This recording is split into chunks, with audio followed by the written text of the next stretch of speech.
happens when your son scuffs up his knee, scratches up his elbow after falling off his bike? What do you do when your daughter, after she crushed on this boy for over 6 months, muster up enough courage to go ask the boy out for a date, only to find out that he likes her best friend? What do you do when your husband decides he's going to fix the garage door rather than calling a repair guy, only to fall off the ladder and hurt himself? What do you do when your wife or your mother, after baking for the bake sale for over hours, reach into the oven and forget the oven mitt and burn her hand? What do you do after these situations? Of course, you reach for that Band-Aid, the Neosporin, and you try to patch up those scuffs, those scars, those burn marks. You hug your daughter, and with a few beautiful words, you encourage her and make her feel better about the situation. Maybe some music. You comfort your husband after that fall. You pat his ego. Give him a few words of encouragement to keep on pushing on fixing that garage door, that he can defeat that ladder that pushed him off. These are the things we do for our loved ones because the truth is we love them. And we don't want them to feel pain. And when they do, we try to comfort that pain. We try to relieve them of that pain. We try to relieve them of that hurt. But what happens when that hurt runs a little bit deeper inside their soul, their spirit? What happens when that scar can't be covered up by a Band-Aid or Neosporin? What happens when that scar lives on their brain and not so easy to see? What happens then when those few encouraging words can't add comfort? We're going to talk about that and so much more in today's episode. But before we get to that, I want to welcome you to the Past to Present podcast. I'm your host, Alan the Great. The Past to Present podcast is brought to you by those wonderful people at Henry's House Media Productions, who are the parent company of the Past to Present podcast. I want to thank y'all for being here for me another week, for another episode, and of course for another show. But before we get to that in today's show, we got to talk about something. All right, people? We got to talk about something. Because there's a picture circulating of me on social media, okay? I was at a bowling alley, okay? Me and my wife went to a bowling alley with my mom's, her church family. They were having a bowling night. We went to the bowling alley to support. And I didn't have the best bowling night, okay? I'm going to be honest. I didn't have the best bowling night, all right? Bowled pretty bad. I'm going to be honest with you. But there's a reason. Let me explain what happened, okay? Let me explain what happened before somebody else tells you what my score was and how bad I bowled. Okay, so let me tell you. Before I went up to bowl, I bowled like third in order. My wife brought me a slice of pizza, all right? Pepperoni pizza. The pizza was greasy, okay? So I ate the pizza before I went to bowl, and my hands was greasy, so the ball kept slipping out my hand, all right? Now, I tried using a napkin to dry my hand off. I tried to lick my fingers, but the pizza was greasy. Who sells greasy pizza? I mean, I know greasy chicken, but who actually puts grease on pizza? Come on, people. Whoever did that, you sabotaged my game. Anyway, that's not the point, okay? The other point was, why did my wife bring me pizza before I bowl? Okay, so I asked for the pizza, but that's not the point. She should have said something like, yo, you probably shouldn't eat pizza before you bowl. The pizza looks a little greasy. But she didn't say nothing, but I'm not blaming her. The point is, people, I didn't bowl pretty good, and you don't need to know my score. It's none of your business. Don't even ask. It's none of your business, okay? The point is, if you see that picture of me bowling, just ignore it, okay? Just completely ignore it, okay? Now, what does that have to do with today's episode? Absolutely nothing. It has absolutely nothing to do with today's episode, but I wanted to bring y'all some humor before we get to the serious stuff. So let's talk about the serious stuff. Mental health issues. Mental health. There's an issue with mental health in our society because a lot of times we turn a blind eye to mental health. Not only we turn a blind eye to it, but we isolate ourselves from people who are dealing with mental health. And even though mental health goes back to the 18th century, a lot of times, a lot of us and a lot of the medical community are still trying to figure out how to deal with, how to cope with, and how to have people that's dealing with mental health communicate and live a normal life. Live a normal life. Now, a lot of stigmas come with mental health, okay? A lot of stigmas come with mental health, and that's what we're here to talk about. Now, the percentage of stigmas come from people who are close to the person that's dealing with mental health. But before we get to the stigmas, we got to talk about what type of mental health issues that live out here that people experience and deal with. Well, you got schizophrenia. You got bipolar issues. You got PTSD, which is mostly experienced by people who are military soldiers, as well as people who lived in bad environments that deal with a lot of violence in combat. Okay? You also got CTE, which is a brain disease that has been formed from football players taking too many hits. There's so many different things. You have depression. You have eating disorders. You have so many different mental health issues. There's so many we can't even name them all. But let's talk about the stigma that come with it. A lot of times people that's living and dealing with these mental health issues, they can't live a normal life. Not because there's something wrong with them and because they can't experience and they can't enjoy a normal life, not because they can't enjoy happiness, not because they can't process things normally, because a lot of people can. But the reason is because most of society look at them as they can't process things normally. They just look at them as a threat, as a danger to them.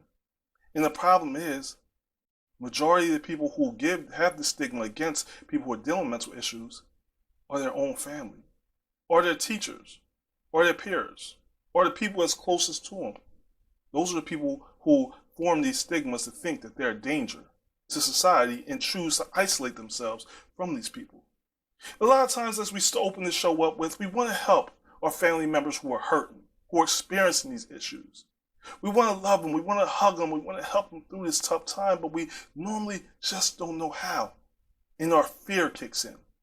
Fear kicks in that they're going to be a threat to us. They're going to be a threat to us in some form or way. You think about somebody with bipolar issues and some of the symptoms. They may experience depression, mood swings. They may get anger, really angry. And your fear is that anger might turn into violence towards you or other loved ones. But the reality is, people with mental health issues are not the threat to us. More, we're a threat to them. It's sort of like HIV, okay? And I'm not comparing HIV to having mental health issues, but this is a good metaphor and a good example to use. Often people, especially when HIV became a new thing in society, people were afraid of it. People were afraid of people who had HIV, tried to avoid them, tried to avoid any contact with them. But what you didn't realize and what people still don't know is that the people with you're more of a danger to a person with HIV than they are to you. Why is that? Because see, people with HIV have a weaker immune system. So if you go around them with a cold and they actually catch their cold, that cold can kill them a lot faster than the actual virus can. It's sort of similar with mental health when you think about it. Because see, a lot of times our reactions to people with mental health is we have to hurt them before they hurt us. And what I mean by that, I don't mean in physical. I don't mean physically. I don't mean you're grabbing a gun or a knife or a board and you're trying to hit them, stab them, or shoot them. But in other ways. A lot of times we hurt them by segregating them from us. And remember, last episode we talked about segregation. And what I mean by segregating from them, we isolate them. We try to keep them away from us. We try to keep them in their own community. So when a person is dealing with bipolar issue, dealing with depression, they come to school, PTSD. They come to school a lot of times, they're pushed away. They're isolated from the other community because people don't know how to deal with them and see them as different, often making them feel different, making them feel worse about their current situation, pushing them to a point where they fall deeper into a depression and want to kill themselves. And in society, when you're dealing with older people, when you're dealing with adults, it's similar at jobs. Some jobs don't want to hire a person with mental issues because they feel like, okay, if I bring you here, you're going to be a danger to the community that we're working in. What about the other employees? Will you become a toxic employee, become issues? Would you cause issues that we don't currently deal with? We don't want the problem of your mood swings. We don't want to deal with your problem of depression. So you become more of a danger to them because then you push them deeper into depression. But you don't really dig deep into why these people are dealing with mental issue and what they really need. When you think about this, eating disorders. When you think about the eating disorders, okay, a lot of people say, well, you got this eating disorder and you're just getting bigger and you only eat because you're lazy and you're gaining weight because you're lazy. And that's not true. See what I mean about you're a threat to this person? Look at how you assume that they're just eating and they're gaining weight just because they're lazy. That's not true. See, depression, one of the diagnoses and symptoms of depression is some people choose to eat more. It's called comforting how they feel. Comfort food. You ever heard that, comfort food? You eat junk food and you eat to make yourself feel better. And after a while, eating becomes an addiction. And it becomes a form of mental health. It becomes a form of mental health because it becomes an addiction where you're continuously eating to try to make yourself feel better. Some people resort to drugs. They resort to drugs to just simply give them a break from the everyday life, from the confusion, the fog that lives inside their brain that they don't seem to understand. And worse, because they can't explain it to the people they love. And we'll get to that in 1 second. Sometimes people do other things, like gamble, to deal with depression and mental health issues. And I know gambling is a disease all in itself. But there's all kinds of different ways and negative ways people cope with mental health and their issues with mental health. But one of the ways people rarely ever cope with it and deal with mental health is actually seeking help for it. Actually reaching out to their loved ones. Not similar to when you scar your knee, you burn yourself trying to go in the oven, you fall off a ladder, or you get your heart broken, or you'll go to a family member, a loved one, and you'll come to them and you'll look for comfort in that situation. You'll look for a band-aid, a hug, a few nice words to make them feel better. When you're dealing with mental health, it's a little bit different. It's just a little bit different. Because see, you don't know how people are going to react to you. And that's the biggest fear of speaking out about mental health and speaking up about what you're experiencing. Because see, you just don't know how society is going to react to you. You're already dealing with confusion within yourself. You're already dealing with a certain level of fear, a certain level of stress. And it intensifies when you walk up to someone you love and you want to confide in them that I need help. I need help dealing with what I'm feeling, what I'm experiencing. I don't quite understand it. And then you get not only rejected by them, but then you start being judged by that person.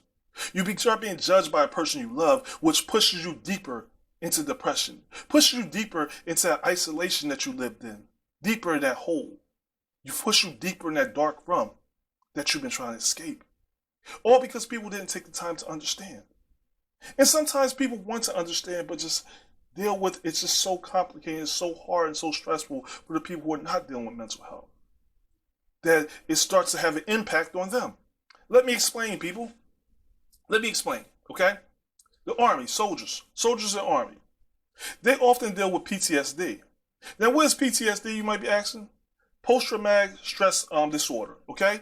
Now, where does PTSD come from? It's coming into and dealing with a traumatic event. A traumatic event such as bombs going off all around you, being stuck in fights, being shot at constantly, can't sleep, can't rest, can't close your eyes, can't sit down and enjoy a laugh. You're constantly in the position where you're feeling danger. It's traumatic events happening around you all the time. Soldiers experience these type of things all the time in war. I'll give you a prime example. Spoiler alert for everybody that didn't see the movie Sniper. You might want to pause or turn this off and go watch it before you listen to what I'm about to say next. In the movie Sniper, a person played by Bradley Cooper, was a true life story. It was a sniper in the army in Afghanistan. One of his missions was to take out a guy called the Drill. Why did they call him the Drill? Because the guy they called the Drill actually used a drill that we use around our house. Probably a drill that your father used to try to fix a garage door before he fell off the ladder. The point is, in this guy used the drill to torture his victims. One of his victims was a little boy who would use the drill to torture.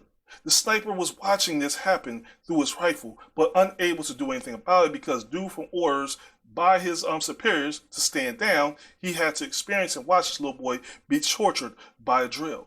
Now let's fast forward to when the sniper actually gets out of the army and go home to live a normal life, okay? Sniper does something that we all typically do. Take his white van to get her tires changed, get new tires put on. While waiting to get her tires put on, he's just sitting there relaxing when he hears the drill going off to take off the old tires and put the new ones on. This immediately caused a reaction in him and brought him back to Afghanistan watching a little boy get tortured by a drill. That's post-traumatic stress disorder, people. That's what it is. And not only people that live in soldiers deal with this, people who live in urban and bad communities deal with this. I deal with it a lot because you grow up in situations where you see things that you normally don't see, that you normally shouldn't see. At a young age, I've seen people get shot, seen people get killed. I remember before a basketball game, I was in the bathroom and we had a window in the bathroom. Looked out the window, seen two people talking. Seemed like just a general conversation, then one guy pulled out a gun and shot the other. Just one of many incidents where I've seen violence in the neighborhood I grew up in as a young kid. And those type of things live with you every day to a point you don't trust people. And it causes you to not only have a mistrust towards people, but mistrust towards your environment where you're constantly looking for the next danger or next attack.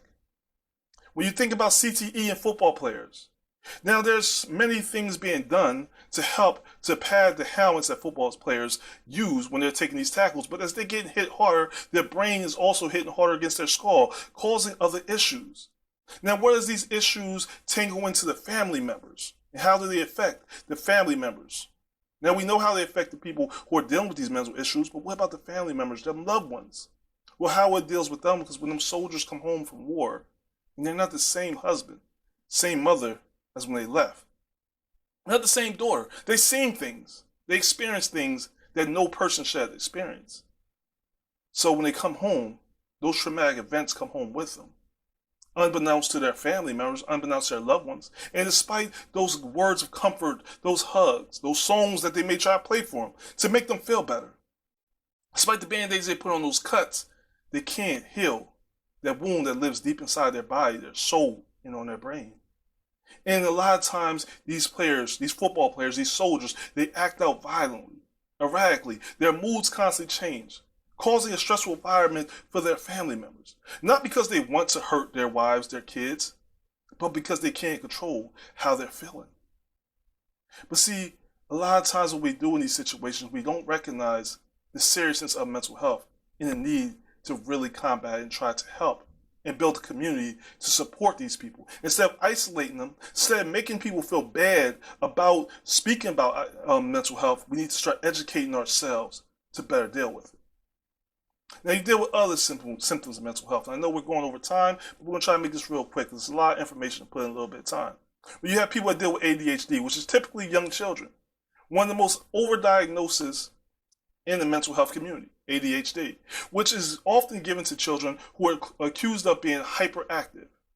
Well, if you're a child, a lot of times you're going to have a lot of energy. And it's mostly little boys who don't mature as fast as young ladies. ADHD is another one. Another one that we give and then isolate children. Put them in smaller classrooms, taking them away from their peers, isolating them from other children, contributing to other issues, such as making them antisocial because they're not socializing with regular people, or not regular people, but with their other peers. They're being forced to be put in smaller groups and sometimes forced to work alone so that they can't communicate with their peers. Excuse me for misspeaking a few moments ago. People are committing suicide, and movies that are on Netflix only contribute to that. Movies and music contribute to that. And a lot of times we don't talk to our children. We don't talk to family members and people who deal with mental health issues, who experience these thoughts and these feelings. Don't come to their family members. Don't come to their loved ones because they're fearful of what you will think. And a lot of us don't even know we're experiencing mental health issues. We don't know. I mean, think about it. Think about this for a second, people. If your knee hurts, what do? You go to the doctor to find out what's going on. If you're having chest pains, you go to the hospital to make sure you're not having a heart attack. If your head's hurting, you go get some Tylenol. You go to some Motrin. Do something about it. If you got a cut on your arm that Band-Aid won't heal, you go to the doctor to get it sewed up. But when we have a feeling in our heads, and we have emotional mood swings and depression and things that's bothering us that we just simply don't understand, typically we don't find ourselves going to the doctor and seeking the proper help, only leading to us to self-diagnose and sometimes self-medicate ourselves to deal with those feelings that we have. Sometimes family members get so busy that they don't even realize and see that we're struggling with something, that we're not the same person we were yesterday. I'm here to tell you today, people, that I am not, in no sort of way, no shape, no form, an expert on mental health. What I am, though, I'm a person with opinion. A person that takes experience, takes pride into studying and researching the topics that I talk about with you. And this is one that's particularly close to my heart because I know people who deal with mental health. And as I told you, I deal with some forms of PTSD. And I know the seriousness of it. I know the seriousness of mental health, but I know even more the seriousness of not taking it serious and not being able to talk to people. So if you know someone and you see someone who's dealing with mental health, please don't isolate them. Reach out to them. Help them. Talk to them. You don't have to directly talk about the issues that they're experiencing. Just make them feel comfortable. Let them know that even though you don't feel normal, that you are still normal. Let them know that they're not alone. And that they can't find a friend nowhere else, they'll still have a friend within you. Please, people, don't isolate, don't ignore the problem. If you're experiencing any forms of mental health, please seek out the actual help you need. Seek out the extra help you need. And don't be ashamed of your problems. Because remember, you're not alone experiencing these problems. And there's millions of other people who are experiencing the same problems you are. And it doesn't make you less of a person because you're dealing with mental health. Being unique is not a bad thing. Often being unique is the best thing. And just because you have mental health doesn't mean that you're demonic or you're mean spirit or God is punishing you. It's just like you having a cold or you experiencing some kind of sickness. You just need a little help to get over it, to cope with it, to live with it. And if you get that help, you too can live a normal life. But we all must play our part in not isolating, but building up these people. Not pushing them away, but bringing them together. So think about the person, your daughter who got her heart broken, your husband who fell off the ladder. Think about your son that fell off that bike, or your wife who burned herself in the oven, or even me who ate a piece of pizza before trying bowl. Think about those people and how you want to comfort them in their time of need. How you want them to make them feel better, to relieve that pain, that stress that they're feeling. Stop judging people. Learn to love them. Figure out their plight and what they're experiencing. And maybe then you can find ways to help them. I'm your host, Alan the Great, and I want to thank you for joining me for another episode of Past to Present Podcast. As always, like, share, comment on this video. Let me know what you think. Hit me up on Facebook, Past Present, Instagram, Alan the Great. Talk to me, people. Use the hashtag Stigma, hashtag mental health, hashtag no more. We're going to get help and we're going to receive help. In the description of this video, I will be giving the number to contact the service center if you are experiencing mental health such as suicidal behavior, or you know somebody is dealing with suicidal behavior, or if you're just trying to reach out to someone because you may have mental health issues and you're looking for help. Please, people, don't be afraid. We go to doctors for other things such as common colds, cuts, and scrapes. We should go and deal with our biggest and strongest muscle in our body, which is our brain. Let's make our muscle, our biggest muscle, our strongest muscle, our brain. So take care of your brain like you take care of your body, like you take care of your family. Until next time you see me, I only got one last thing to say, y'all. Stay tuned. Peace.